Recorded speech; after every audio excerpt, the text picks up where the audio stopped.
Hello to all our listeners. I'm Lisa Bowie, author, former business owner, funeral director, and founder of Funeral Women Lead Foundation, and the host today for 4 Women and a Funeral podcast. And our other amazing hosts are women funeral directors as well, business owners, and senior leaders in our profession.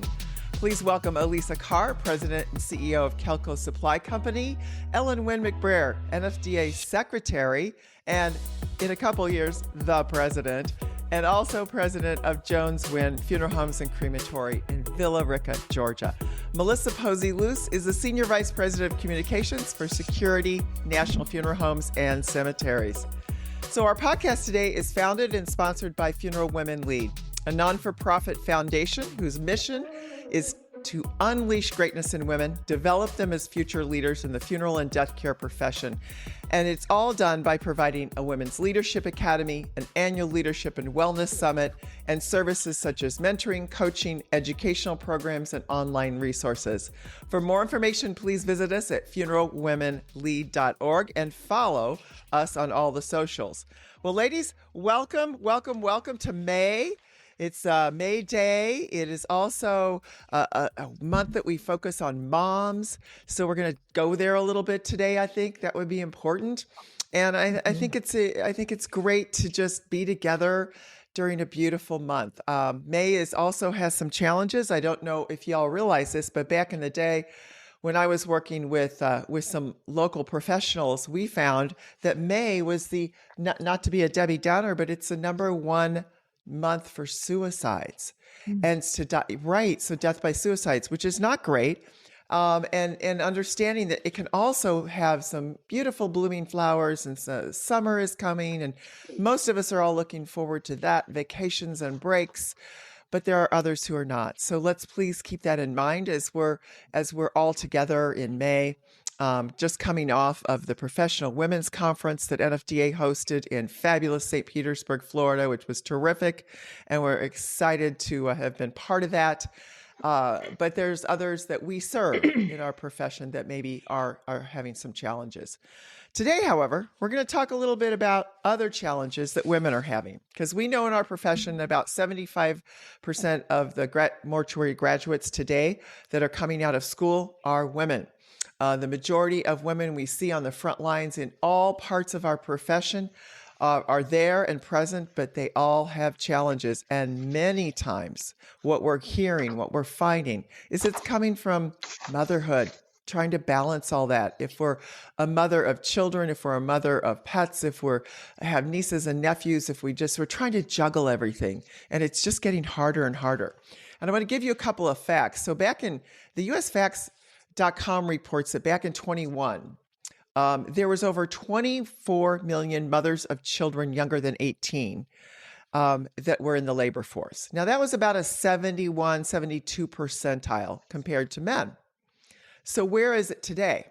Well, apparently it's less than that from what they're reporting. And in January of 26, a new report came out that 2025 was a terrible year for women in the workforce.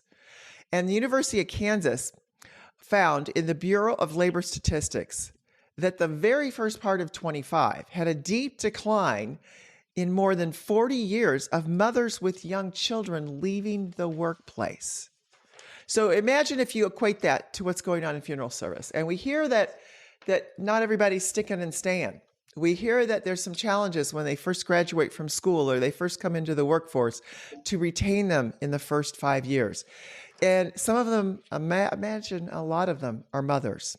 So Lean In and McKinsey are also reporting that there's a big ambition gap. Not necessarily their own ambition, but what it means is that there's fewer women than men that are seeking promotions in the workplace. So why is that? Is there a lack of equal structure for supporting moms? That's what they're saying. There's a lack of equality in supporting mothers with flexible workplaces, understanding when our children get sick, we want to be home with them. And they're reporting that over 500,000 women have exited the workforce in 25 alone. Is that a wow? That was a wow for me when I That's a read wow. that. Yeah. Right? Yeah. So lack of investment by companies in childcare, helping them find support systems when they're raising children, and of course the non-flexible work policies which I know our profession has dealt with. So what can be done? How do we help these young women? How do we mentor the next gen? And how do we not compromise our values as mothers, because all four of us here, our mothers, have raised our children in this profession, and it can be hard. It can also be fun, but it has its challenges. You know, we were talking to Lily McMurrill last month, and she was telling us about all the things she does to find that balance between running a mortuary school at Worsham in Chicago area and also being a licensed funeral director and co-owning a funeral home and being an attorney and serving on all these boards and committees. And I'm thinking, she has two little girls. How does she find time for that? And she prioritizes that time. And I said, well, where's there time for you? And she walks in circles around her cul-de-sac. Remember that? That was crazy. So maybe we are walking in circles a little bit, if you think about it. Well, let's start with some first impression thoughts from each of you on what you think about this workforce challenge, what you think about motherhood. Tell us a few things from your perspective.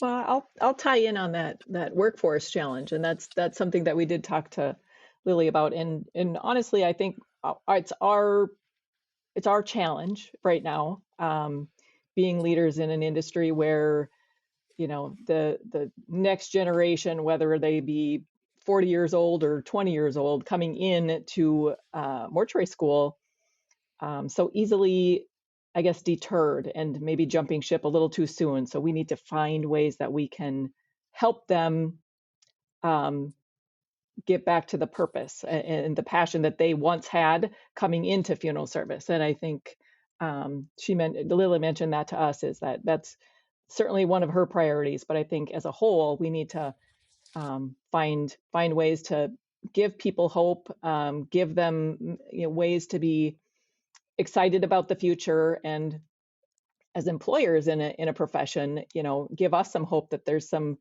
people coming down the pipeline, so a workforce coming down that pipeline, that we have a future for our profession. Really good point. So it's not an easy profession to be in when you're a mother and you're trying to juggle everything. And Ellen, you're there now, right? So you're raising lots of babies, and you have one son who has a lot of medical challenges. Plus, you're owning a funeral home. Plus, you're secretary of the National Funeral Directors Association.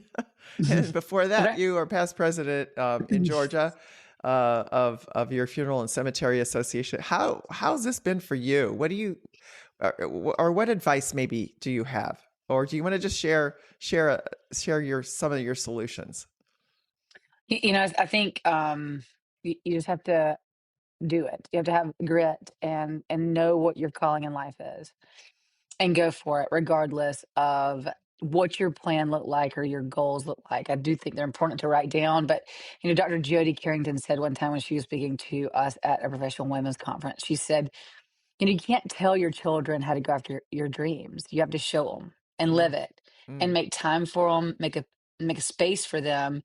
And that was really, at the time in my life, a very a crossroad for me, because I was like, she's not wrong, because I grew up in funeral service, and watching my parents do life from the heart versus how it was supposed to look on paper. You're supposed to sit down at dinner, and then it start here and end here, and every birthday on the day, we're expected to celebrate.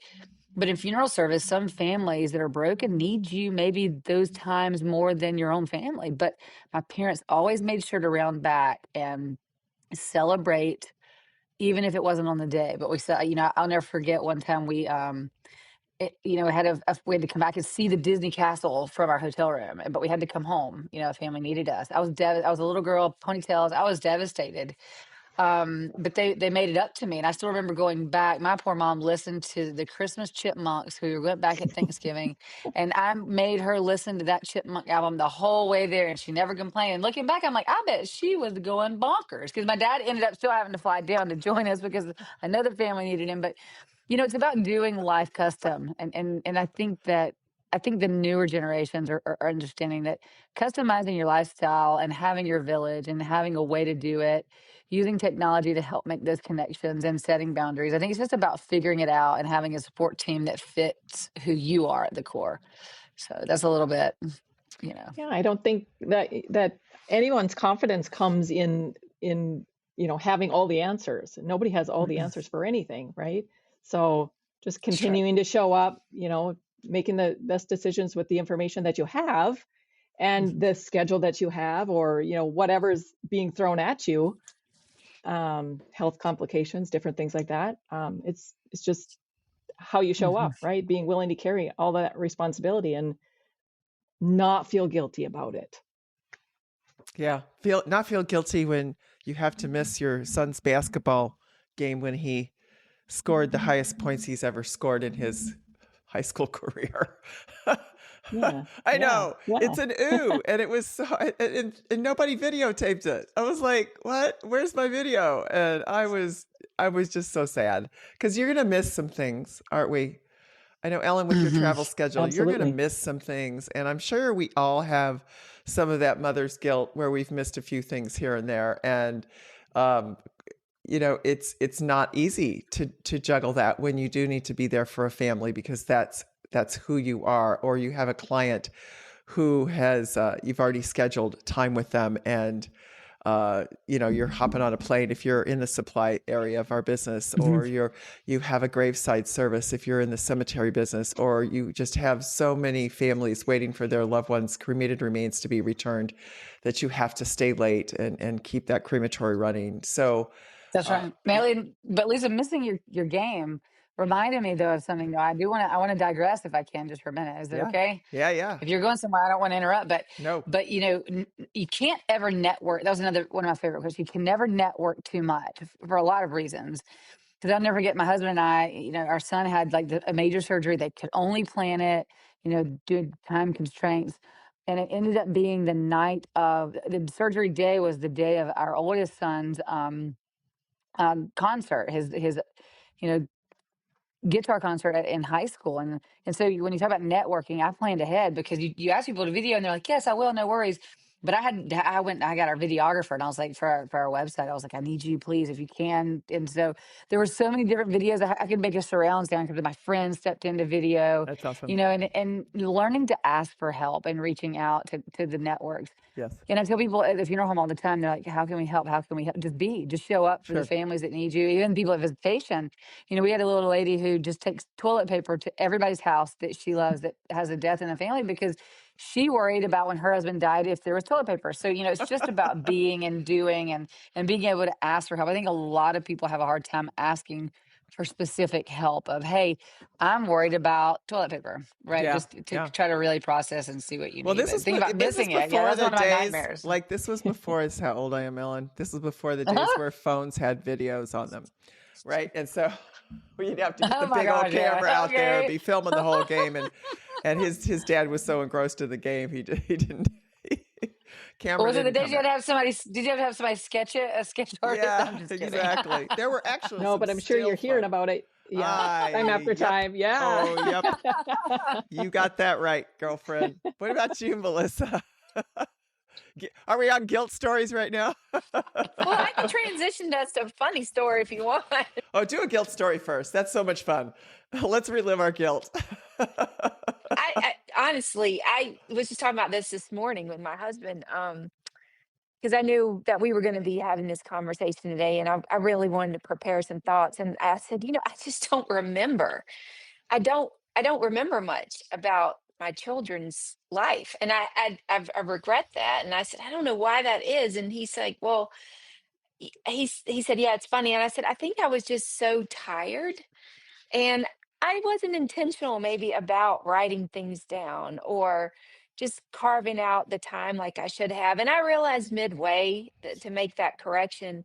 But I think an important thing, turning point for me was just giving myself permission to admit that maybe I did need the help. I think it's great to reach out, but you got to first realize that you need Mhm. the help and recognize it. For me, I know that being a mother is not a talent necessarily that I was blessed with. I look around and see all these incredible women that have done things, but it was not easy for me.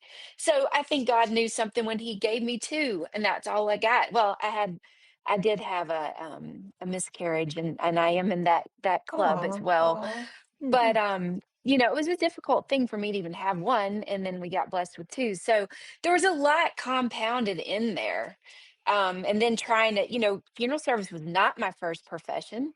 That is not what I started out to do. In fact, I was very intentional to not do that because I grew up in a family where that was, that ruled our life. And I remember the going homes from vacation or not getting to go on them, or, Mhm. that call comes in. And so there's a lot there. So, so then I went into it as a kind of a second career at the moment where I had tiny children. And so that was a big transition for me. And I think there are a lot of women out there that are in that boat, and trying to navigate all the new things that life brings. And then they're jumping into a new profession as well. So, yeah, in our last podcast, when Lily talked about we need these networks, we need to be able to rely on each other. And I'm really proud that Funeral Women Lead is bringing that. But we just need it. And then we need people to be willing to engage with that. And it's not just the new people engaging, we need people to make time, the mothers, if you will, in our own space, whether they have children or not, to be able to step up and lend an ear and lend a voice to give that helpful solutions and advice and just brainstorm. Yeah, you got to have that support group. That's just so critically important. I mean, I have to give a big shout out to those that supported me at Bowie. I mean, I had my playpen in my office. I'd carry my both of my children. I was a nursing mom, and I would carry them in these little sacks. And when my daughter was born, I literally just hauled her around to visitations. Ellen, I don't know if you did this, but I was Oh yeah, I supposed to did. be on maternity leave. And I would come back and just see families, and my dad would be like, "Why are you here? You're supposed to be home taking care of my grandson." My Right. mother's like, "Lisa, go home, take care of your babies." And so she was never a working mom, career mom. I was like, "But this is where I belong, Mom. These are people that I That's right. know." And I just wanted to be That's there to right. give them a hug. And I couldn't find a babysitter. I just remember I really struggled because I mean, your babies are tiny infants, and maternity leave and stuff like that was not even around back then. And it's still, I Mhm. think, really, really short in many firms. They don't give you a whole lot of time. You got to take either maternity leave plus your vacation plus, if you do get any PTOs or things like that you could have. There's some challenges there. And I hope employers, if you're listening to this, are more open today to providing those support systems for their staff. I mean, they would take they would take my kids walking around in their little carriages around the sidewalk when the weather was nice. Mhm. I mean, any of you bring your kids to work? Oh, Well, well, I yeah. was a child that Go was ahead. Go ahead. brought to work. Yeah, I was there you going to go. say, my parents, they had a funeral home in Louisville, Georgia. When I was a little tiny girl, my dad had stepped away from his family business and opened his own, and they were the only two people. They didn't even have part-time people. And I just remember from my earliest memories playing in the funeral home, when they were at night, when they were trying to get things done, when they were trying to get paperwork done or whatever it is. My dad would be back in the embalming room. We would be up I even remember like I would have been about 3, 4 years old, having a little dust cloth and going around. And that was a little job I'd help my mom with Mhm. because we'd get ready for the families who were coming in the next day. And I want to say, Lisa, like even those moments w- with bringing children in and people seeing us do these things, it makes us more real to the Mm. people that we're Mhm. serving, because I think that we've gotten caught in a trap over the years where we had to put on this facade, right, like this ironclad not only we're putting on a physical suit, which I left my jacket today, but we put on a suit and those, but we're really putting on like a facade and a mental suit as well, and we can't show emotion, and that's for so long people in funeral service have thought that, and I just think that's been actually a negative in our column. And I think the more that we can show that we're real human beings with real feelings, and keep some guardrails there because we've got to help them manage what they're bringing to the table. I I just think agree. it's so important. So Hey, I'm off maybe the we should all soapbox. take off our suit jackets, ladies, so that That's right. Ellen, you want to take yours That's it. off, Elisa? So poor Melissa doesn't feel bad. She didn't have a suit jacket on. She You looks know what? great. You She look looks, Yeah, you look fabulous. You great. got that I, beautiful blouse of pearl, and you don't have to wear a suit to this thing. and So I will tell you, I do have a fun story though yeah, about let's go bringing to my, fun stories because we've yeah. gone through the guilt. I mean, there's always going to be guilt, right? But at the same time, you have to embrace humor. And I think as moms and raising our children in this profession, you got to have a sense of humor, and hopefully you raise them to have one too. Tell us, Ellen, what's your funny story? So Rhett is our oldest son, and he's in college. He's at UGA now. He's in college now. But when he was he was like my cutest accessory. I just carried him with me, and the ladies in the community wanted to come to the visitation where they knew who was there, not just to get to see and hang out with Rhett. It was so sweet, and it was just like a little community there. But we went to every Christmas at that time. We would go back and get with our college friends, and so we were with all of Scott's college friends, and so Rhett spent a lot of time at the funeral home. And while we were, with his college friends they're all preachers. One is, president of a Christian college now, and one's the head of a preacher in Gwinnett County here in Georgia. And so that we were going to get ready to pray before dinner. And so they were, those ottomans that would open. There were a bunch of toys around. All their kids were around. Everybody's playing. And so we were like, "Come on, kids, let's come get ready for dinner." And Rhett was like, "Hold on, let me put these toys back in the casket." And like everybody in the room like looked at Scott and I like, "What did he just say?" And I said, "He said casket, but I'm pretty sure he meant toy chest. It's okay." And everybody just started laughing. And they still get tickled at that today because he sincerely was like, "Let me put everything back in this casket." And I was like, maybe we need other hobbies as well. Mm. So Rob reminded me of this morning. My in-laws had come from, they lived in Seattle at the time, or the Tacoma area, and they had flown in, and we were meeting at the beach, and it was like for a Thanksgiving. So they'd flown, and we were on the coast of Georgia, and we all of a sudden the phone rang, and my daughter Vivian was really young. I mean, she might have been 3 years old or something, and she said, and I'm on the phone, like having this conversation, and she's running around the place we'd rented going, "Who died? Who died? Who died?" And my mother in law was like, "Why is she asking who died?" But she was used to hearing these conversations and knowing that we had an investment with the families in our community. So, yeah, that was fun. Yeah.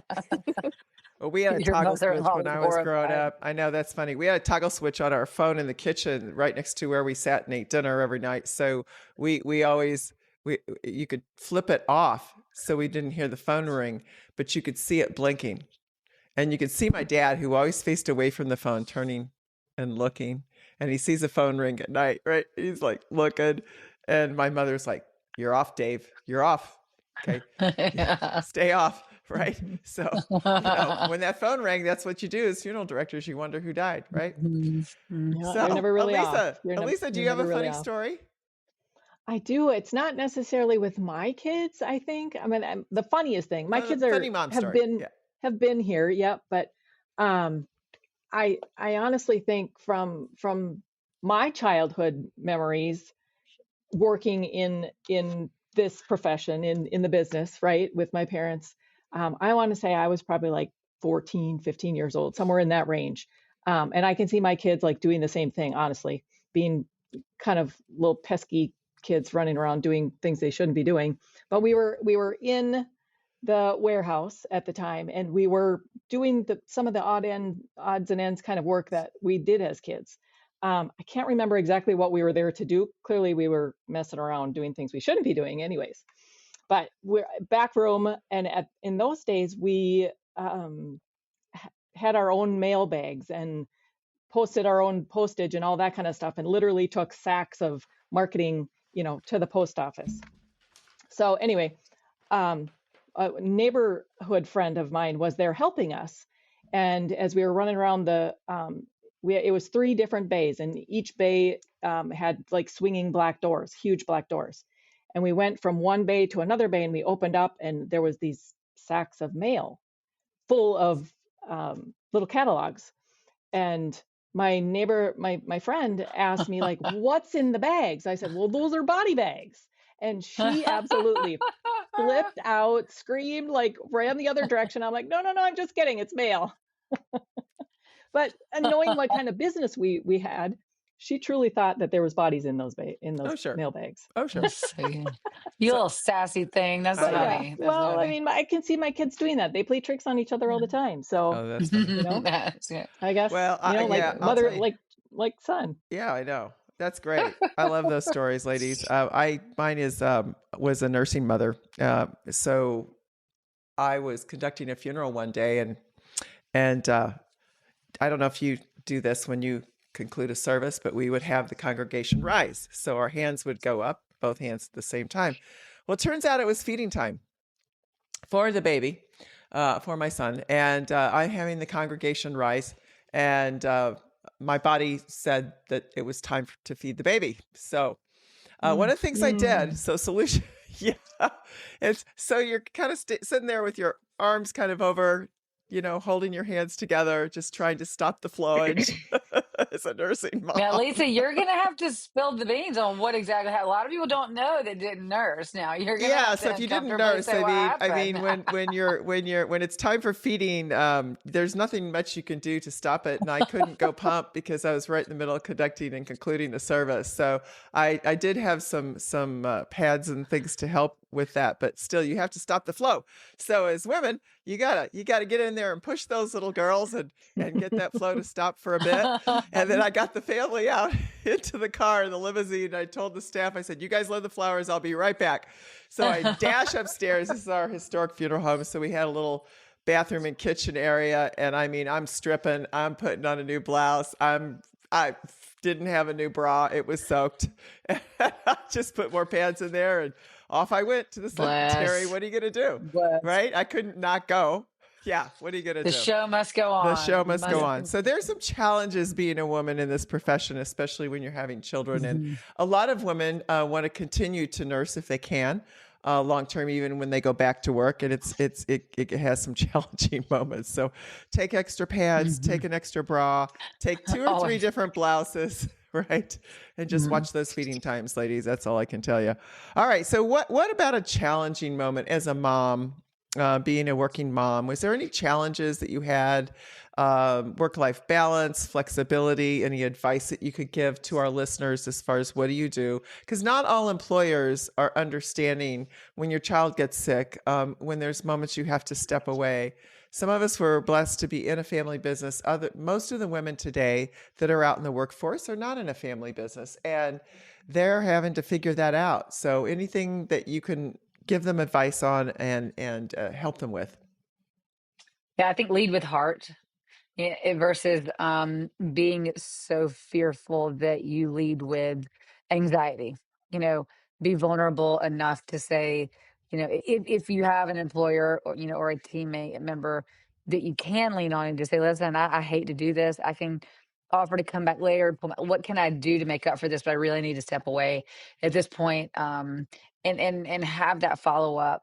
Just to explain, fully, but to be vulnerable, instead of leading with a fear. And if you lead and you don't get you don't receive the support you need, even if it's a no, but you receive a heart back, like we can't do this right now, or whatever that looks like, find your people, if it's not where you are now, and then have so much grace and forgiveness for your own mistakes that you're almost delusional.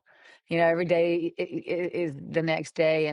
And if you do mess up in a certain situation, or forgive yourselves to the point that you almost look delusional, if you will, that you have that much grace for yourself, because the world is unforgiving and no one will come and save you. But you have to find the people that you can work with that will help carry the weight. And then you also be there to carry the weight for others when in any profession, it's hard because you have life balances, you have life challenges, and we all want to be there to show up at work and for our families. So, just have a team that you can lean on, especially when, like Lily said last month, when you're not operating at your 100%, but maybe your 100% is just 50 or 80 that day, but have that forgiveness. That would be my advice.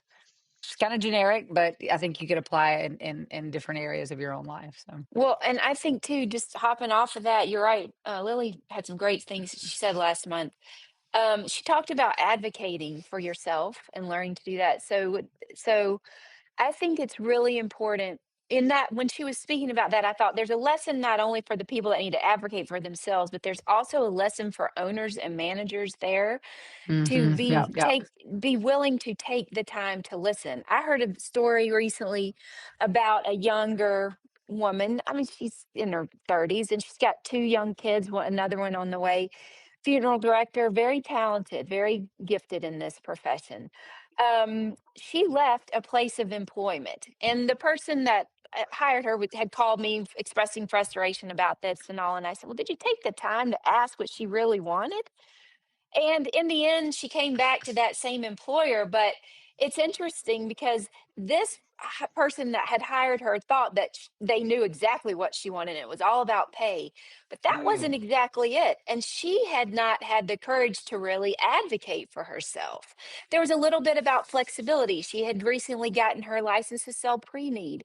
And for those of us who have, been involved with that, we know that that could be a good outlet sometimes, maybe for these moms who are funeral directors, but maybe don't have they don't have the resources or all to back them up to serve at need families, pre-need. There are a variety of things that you can do in our space to still serve in the funeral service profession at different times in your life. So employers, be willing to listen to that and be creative enough, because that's how you're going to retain your employees, the good ones. And then also the employees, be courageous enough to advocate Amen. for yourself. Oh, I love that. That's right. I love That's that. solid. I love that. Mm-hmm. I love that. That's great. Elisa, you put a little question in here that I think we ought to have some fun with as we end, and then I've got some little tips and advice that you shared that I think I'll read as we conclude. But it's like what do our kids think we do versus what we actually do, and what do you think our kids are saying about us or said about us in the And I past? think that goes to say, like, they're watching you more than they're listening to you. They're watching your actions. Yeah. So Yeah. They think a toy box is a casket, right? yeah. He still does. No, I'm just kidding. Or a mail bag Exactly. is a body bag. I think that's great. So they do. They're funny. Kids don't really understand death until they get to a certain age, and I think it's our job to educate them.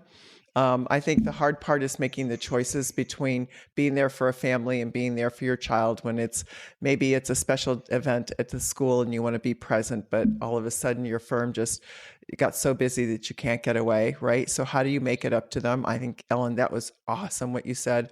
It's fine that your parents found a way to make it up to you, and your mom had to listen to the Chipmunks for all week, right? But still one of my favorite albums, by the way.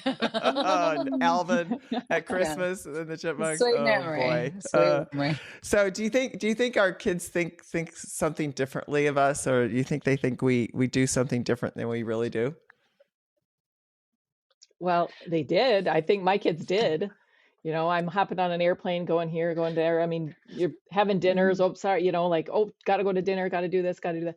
So it's always, on the go kind of thing. But they picture you on an airplane having dinners with people, that's not work. That's when we get to go on vacation. That's their idea of vacation, right? So I think, a realistic perspective of what that means to them versus what really happens. For us, we know that when we're there, our dinner, whatever happens during the day, during the sessions, meetings, expo floor, whatever it is, those conversations continue at dinner. Those where the relationships are being built is still, in my opinion, that's still working. We're still working on a part of our business that's important. But when kids are young, they see you getting on that airplane doing, talking about going to dinner, all that stuff. they feel like I was on vacation all the time. Right.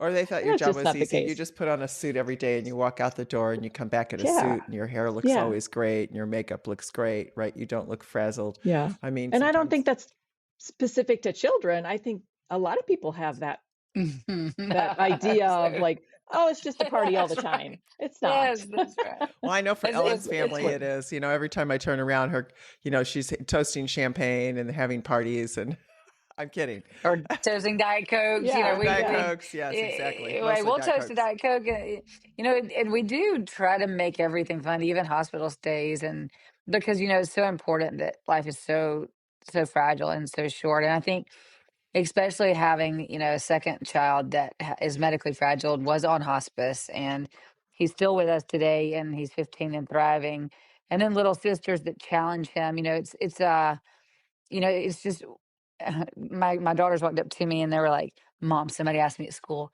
does your mom ever say hug me? Because what if I don't ever see you again?" And they're like, "My mom says that all the time, but you do. You just have to hug each other and remind yourself that this might be the last hug ever." And then she eye rolled and said, "But it's still a true thing to do, Mom." And I was like, "But it still gets on your nerves." And she was like, "It's so cringe. It's so cringe." And I'm like, what a blessing that they get it, but they don't get it with their heart yet. Yeah. They don't have that broken void that so many people, that if anything tragic does happen to any of us, when they look back, they'll know that when they did eye roll because we made them hug them a little bit longer each other, that they'll say, I never have that guilt of not valuing each moment, right? And then I'll tell another story about what we do. The girls at school they were talking about career day and how their mom was going to school to be a cosmetologist and do hair. And they were like, well, that's part of what my parents do as well. And they were like, no, it doesn't. And they were like, well, yes, it does, because they just have to do the front of the hair and the makeup. And then it's the same thing your mom's doing. And I was like, well, maybe sort of. Yeah, that's a good way to look at it. And so I think it's important to talk to people and to always explain the heart reasons why we do what we do, even from the smallest detail to the largest detail, because I think a lot of times people miss out on the true heart intent of and the value that funeral directors have just such a big heart. The vast majority of all funeral directors I know have such a huge heart, even if they display it very differently in different forms and fashions. So. They do. And I just want to say, I think it's a real blessing for us to be able to raise our children in the midst of us serving families. Um, I want to just, I feel like this is on my heart, so I'm going to share it really fast. Um, I will never forget when a schoolmate and a fellow church member of ours, um, the son took his life, and he was my son's age. And he had had his challenges, and I had tried to be a good mom and encourage my son to be a friend to him. And when this happened, I will never forget us sitting down as a family, because I was privileged to be a funeral director to serve that family, and we got to talk about what that meant, not only with the role that I was playing professionally, but how that impacted our family and the meaning of what we did. And that has just always been, while I hate that that happened for this family, I am honored to have had that experience with my children and to share in what the meaning of life really is and what the meaning of serving with heart really is. I think that's awesome. That's a beautiful story. Thank you for sharing that. Yeah. I had a similar one where I took my son on the hearse all the way to Illinois when a little boy who was his age, looked just like him, died from leukemia. And I just took him with me that day. I took him out of school and I dropped him off actually at my cousin's house just outside where the funeral was, and went and conducted the funeral and brought him back. And he had so many questions in the car while we were together, and more questions later on the way back, and then questions that night. And I think spending time with your children, explaining the heart of what you do is just critical. They may not always like some of the times where we can't be with them. We may have a little mother's guilt on that, but I also think that they will learn to embrace all that we do and all that we care for and how we care for others. So ladies, thank you for sharing your mother's stories today. This was amazing. I think some of them were hilarious and some of them are hard to listen to. But for all the moms out there, this month. We wish you a very blessed month, and we hope that you are finding your way in this profession. And if not, please reach out to us. Let's ask questions. If you need a mentor, if you just need somebody to talk to, we're here. You can find us on any place you listen to your podcast. We hope you'll give us great reviews, but you can also find many of us on various places such as NFDA's website and the For Women in a Funeral podcast area and the Funeral Women Lead website as well, .org. But let me end with a couple of things of advice. I thought this was awesome. And Elisa, you shared some of these with our group, and I think this is great to end with. But let go of the idea that you have to be everything every day. Your children don't need perfection. They just need your presence, your love, and your hugs. Stop measuring yourself against an unrealistic standard. Talk to your kids about what you do. Don't carry that guilt alone. Share it with all your friends like we did today. And ask for help sooner than you think you should. Reach out and find the help and support you need. Lower the bar on those hard days and give yourself some grace. Your kids are watching more than they're listening. Take care of yourself without guilt. So thanks for being together, ladies. Amen. Yeah, to all of our listeners, just a couple of notes that Funeral Women Lead just announced recently their Women's Leadership Academy kickoff for 2026-27, and it begins on September 27th. It's an 18-month program to grow yourself as a leader, a future manager, or an owner, or if you are already one and you'd like to improve your skills. And our Leadership and Wellness Summit kicks off then too on Monday, September 28th through the 30th at the beautiful Wild Dunes Resort and Spa on the Isle of Palms, just outside of Charleston, South Carolina. Stay in touch. Sign up for the newsletter at funeralwomenlead.org. We hope to see all of you out at some state conventions and meetings, at Leadership Conference for NFDA, at the fall conferences and meetings, and especially at the National Funeral Directors Association meeting in, where is it going to be, Ellen? NFTA in Charlotte. the fall. Yeah, Charlotte. Yeah, Charlotte. It's going to be in Charlotte. Charlotte, So we're going to be, right, exactly. So we're going to be in Charleston, South Carolina in September, and then you can go to Charlotte in November. There's scholarships and everything available through the Funeral Service Foundation, and we hope that you'll apply for all of them, and we'll see you out and about. But if we can help you support any of you that are mothers in the profession that you're struggling, please reach out to us. And you can reach us all through our podcast and comments and touch base with us at any time. Thank you. God's blessings. Ladies, thank you for being with us today, and see you next month. Do our Sending hearts, love, yes. send our love. For Women and a Funeral is a Crabshell Media podcast.